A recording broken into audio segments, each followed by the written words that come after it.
Você é uma dessas pessoas que acha que a física é uma matéria difícil, que está estudando e ela não serve para nada na sua vida? Mas a física está presente em quase tudo no nosso dia.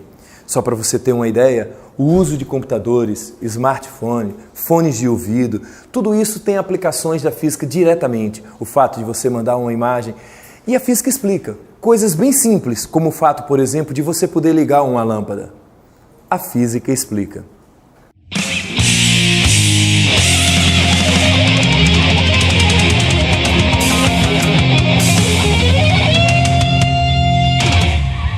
Para a gente poder entender, a aula de hoje vai ser sobre assuntos fantásticos, como por exemplo, resistores, geradores, receptores.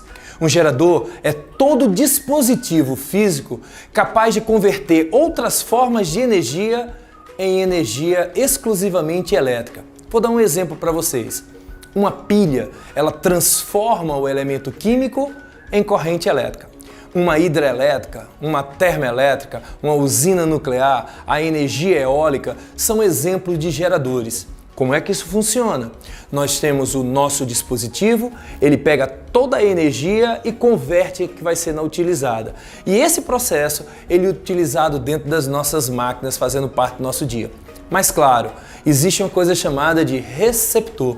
Esse dispositivo tem uma função inversa do gerador. Um receptor ele tem uma função básica. Ele pega a corrente elétrica e transforma em outras formas de energia. São os casos dos motores elétricos. Todo dispositivo que vai passar pela corrente elétrica, ele transforma em energia de movimento. E isso são chamados os receptores elétricos, que têm a função inversa do gerador.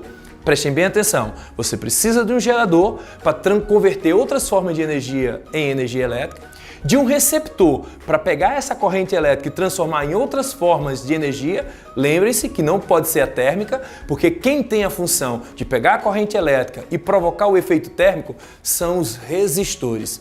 A utilização da energia elétrica para que a gente possa fazer com nossos aparelhos o cotidiano possam funcionar, elas têm basicamente três funcionamentos. A que precisa diretamente de ser carregada para poder funcionar através da corrente que vem das hidrelétricas, é chamada de energia elétrica através do movimento de elétrons livres, ou aquela que não precisa mais estar conectado direto, onde a gente vai fazer uso de baterias, que é o caso dos celulares, de calculadoras, de aparelhos que podem funcionar durante um tempo através do processamento de condensadores e carregadores. Existe também um material que pode ser utilizado através do efeito fotoelétrico, quando você tem um fluxo magnético para poder produzir a formação de imagens e ser transmitida. É o caso do fone de ouvido, onde a gente tem uma transmissão através do movimento do ímã, ou através mesmo do fone de ouvido que não precisa do fio, simplesmente com a transmissão de energia. Esse é um dos efeitos que a gente pode observar no nosso cotidiano. Componentes eletrônicos como bateria, alto-falantes, capacitores, resistores, geradores, a própria ponta do lápis, que é o grafite, eles conduzem a eletricidade. E quando fechado o circuito com o corpo humano, eles podem produzir a corrente elétrica e produzir o som. Simplesmente fechando o circuito, o corpo humano conduz a eletricidade e através dos componentes eletrônicos, eles podem transformar o efeito da corrente elétrica em som.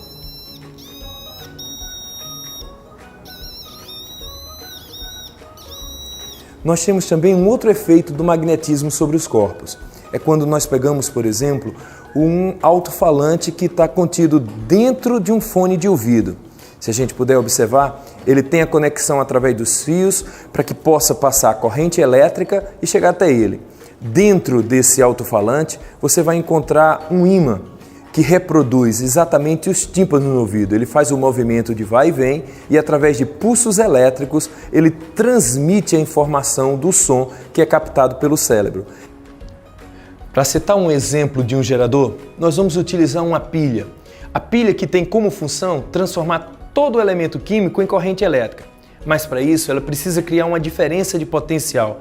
Para mostrar essa diferença de potencial, nós vamos pegar aqui o nosso multímetro, já na utilização da diferença da tensão elétrica, e vamos ver qual seria a tensão.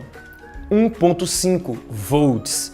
Mas o que acontece é o seguinte, e ao utilizar em série, a gente percebe que um gerador passa agora a ter a soma dos dois, 1.5 com 1.5, 3 volts.